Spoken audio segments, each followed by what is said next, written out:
Mbote na bandeko balandi nyonso baye balandaka basango ya diaspora nzamba pambola bino ya solo bandeko na ngai na yeli bino na lombango lisusu pamba te makambo ebele ezali koleka na mboka na biso il faut biso na basango ya diaspora tolobaka yango po mboka na biso ezali tozali bakongole nde tokoki koloba donc nyonso ekoleka bongo na diaspora tokoloba yango na kati ya basango ya diaspora ya solo bandeko na miniti oyo boyebi ke na Congo accident munene euti kosalama na bakongo oyo tobengi Congo central bandeko lokola Congo central ezali abandonné boyebi ke ya solo gouvernement to président de la république na likambo etali banzela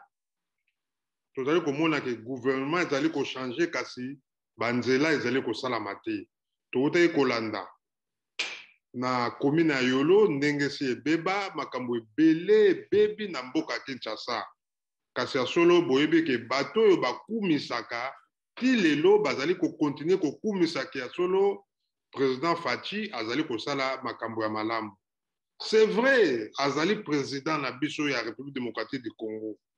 Kasi ya solo, soki makambo ezali kotambola malamu te, ya solo bandeko, oyo esengi to critiquer, nous sommes capables, et puis tozali, wana pona, en tant que tozali ba Congolais, il faut to critiquer, to lakisaki ya solo, po ayeba kosala musala.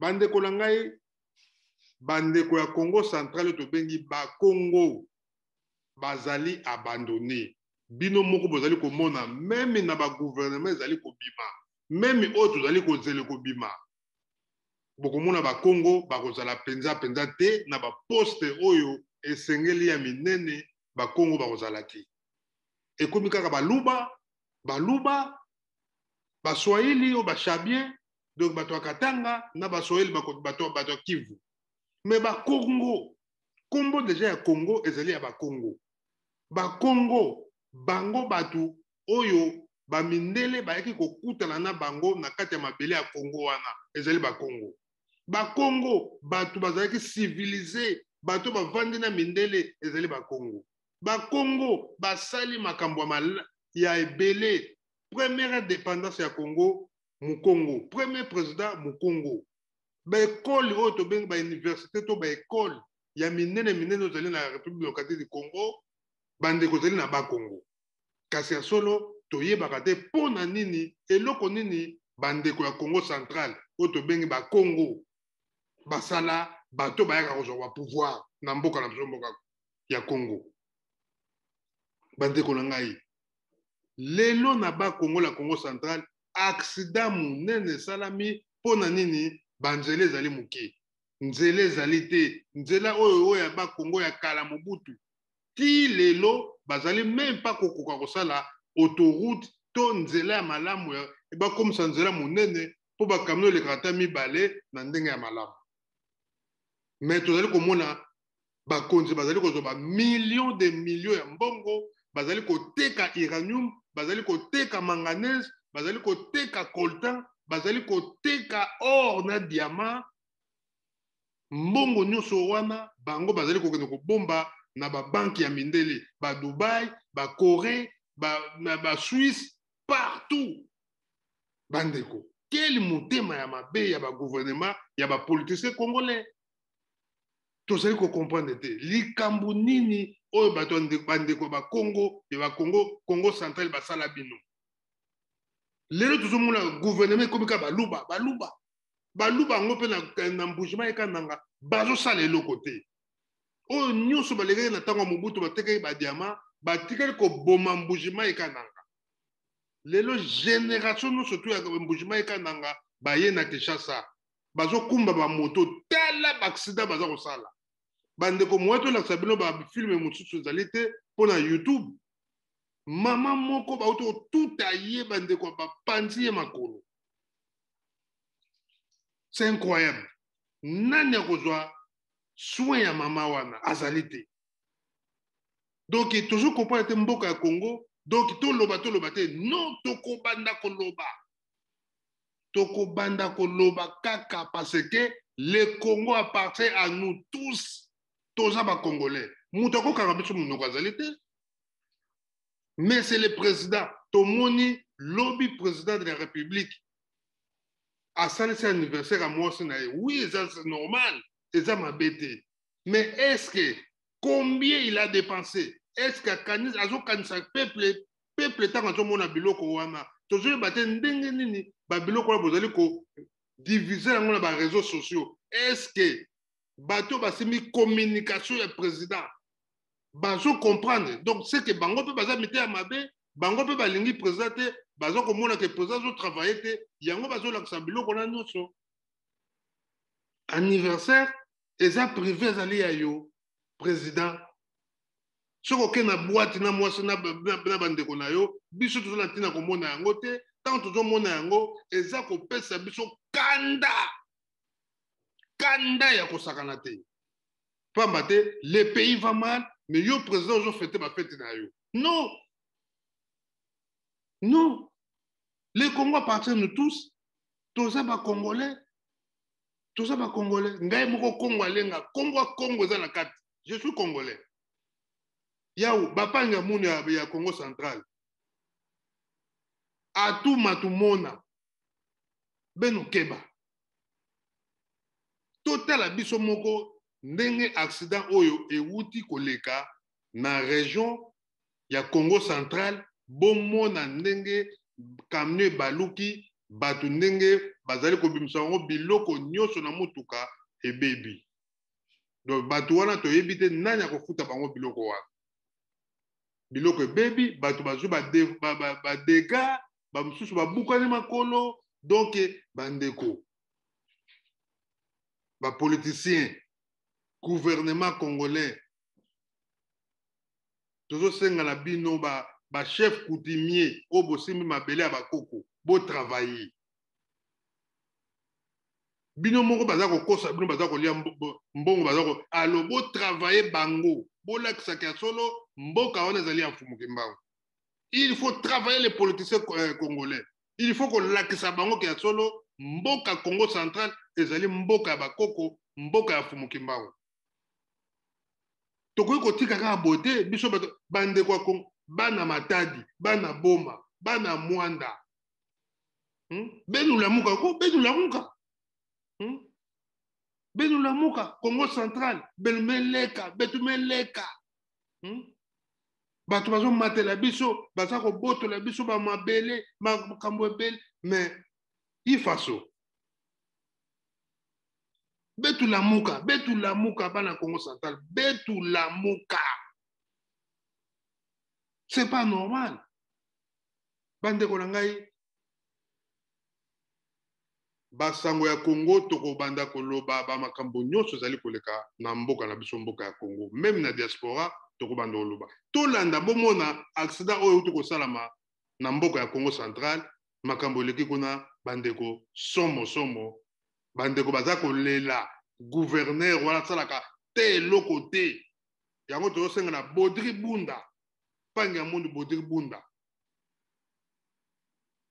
Bunda oyo azali conseiller ya Gabriel Mokia ye aza kosenga un jeune aza kosenga azwa Congo central akoma gouverneur bopesa ta ye bapuela bato ebele bozali wana badepute ebele oyo boza capable ya koede kosala makambo ya bien na Congo central ke botika yango na atuma timona oyo azali koboma Congo central bandeko na ngai bana Matadi bana Boma bana Mbanza-Ngungu bana Kimpese Sonabata bana Mwanda betulamuka betu kuzaka kubika bauve betulamuka Congo central yake ya betu nyonso République démocratique du Congo yake ya betu nyonso ba congolais c'est pas que totika kaka bango baluba bakatange bango kaka ba renier na Congo mobimba non bon biso siko bayombe basaka bantandu besingombe bamboma banyanga ne mwana tsemi lelo alobaka susu ta vanda alors relève na ye fa bima relève Mes chers compatriotes, quand on vous dit que le Congo central, ça n'y va pas, vous ne croyez pas. Vous pensez que nous, le Congo central, est en train d'évoluer. Or, ce n'est pas ça. Regardez, ici nous sommes au Congo central, dans les bas fleuves, territoire de Lukula. Et nous sommes précisément à Kinyati. Un incident, à cause des petites routes hein, du Congo central. Parce que les routes aujourd'hui sont devenues modernes. Mais nous avons un gouverneur qui s'appelle Atuma Tubwana Nkuluki. Il ne fait rien au Congo central. Maintenant regardez, ce véhicule qui venait de se renverser ici, ce n'est pas à cause d'excès de vitesse. Ce n'est pas l'excès de vitesse, mais c'est parce que la route est trop petite. On est en train de vous dire que Atuma Tubwana ne fait rien, vous n'acceptez pas. Vous-même, vous regardez. Regardez, la route est trop petite. C'est provoqué à cause de la route qui est trop petite. Il y a l'autre camion qui vient d'arriver, c'est cogné sur ce véhicule qui est déjà chargé. À cause d'une petite route. Regardez vous-même. Regardez. Le Congo central, ça ne va pas. Atuma Tubwana ne fait rien. Il ne convient pas être gouverneur du Congo central. Regardez, nous venons de perdre les âmes. Vous êtes témoins. Ça venait de se réaliser maintenant même, le 10 mars que nous sommes. Ce n'est pas l'excès de vitesse, mais c'est parce que dans toutes les provinces, on est en train de moderniser les routes. Mais chez nous, ça n'y va pas. Ça n'y va pas. Monsieur le Président, vous avez dit que Kisalume Banda.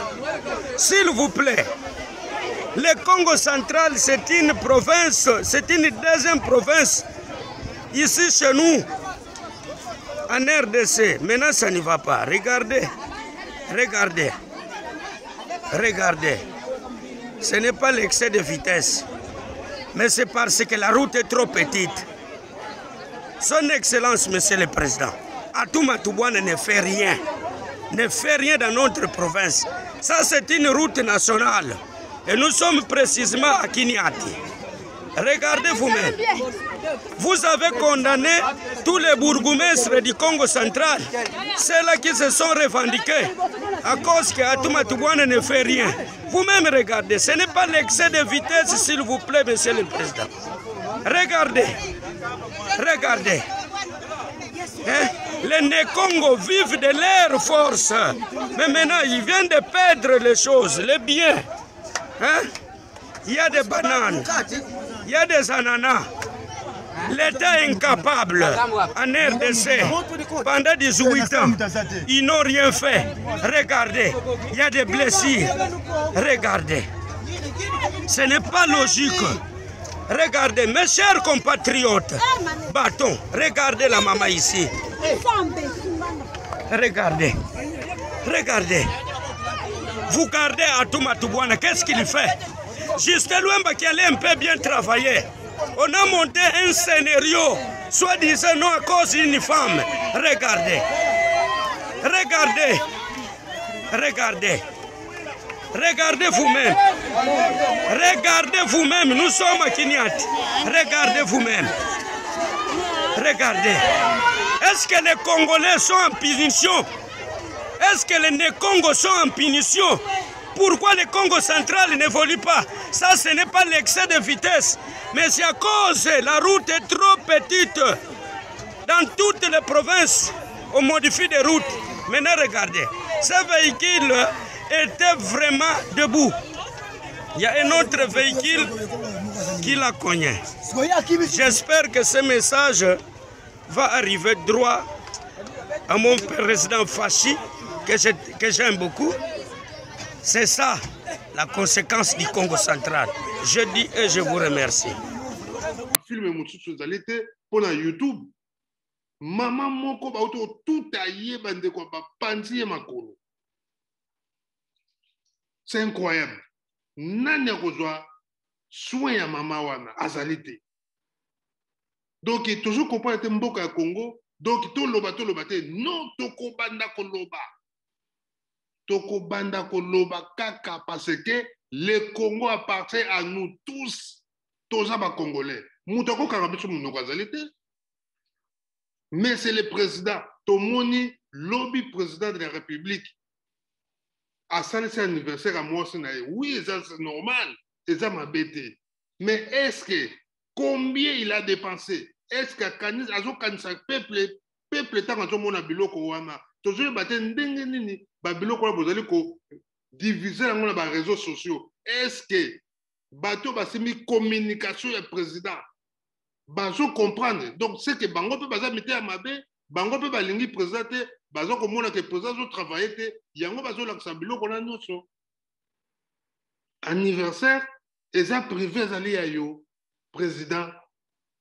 Soko ke na boîte na mwasi na bandeko na yo, biso tozo na tina komona yango te, tant tozo mona yango, eza kopesa biso kanda. Kanda ya kosakana te. Pamba te, le pays va mal, mais yo président zo fêté ba fête na yo. Non. Non. Les Congo appartient nous tous. Toza ba Congolais. Toza ba Congolais. Ngai moko Congo alenga. Congo za na kati. Je suis Congolais. Yaou, bapanga muni ya Congo central. Atu matumona. Beno keba.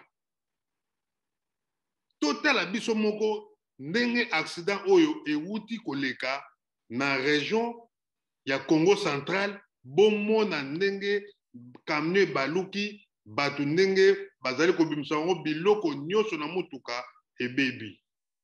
Donc batu wana toyebi te nani akofuta bango biloko wana. Biloko ebebi batu bazu ba dega ba mususu babukani makolo donc bandeko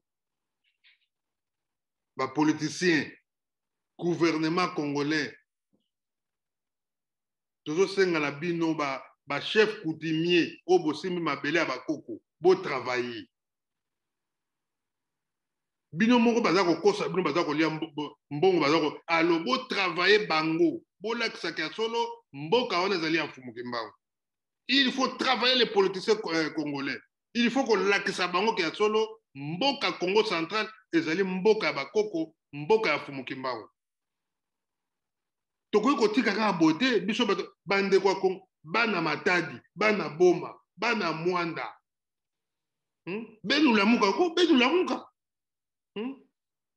benulamuka Congo central belumeleka betumeleka bato bazo matela biso baza ko botola biso ba mabele makambo ebele mais ifaso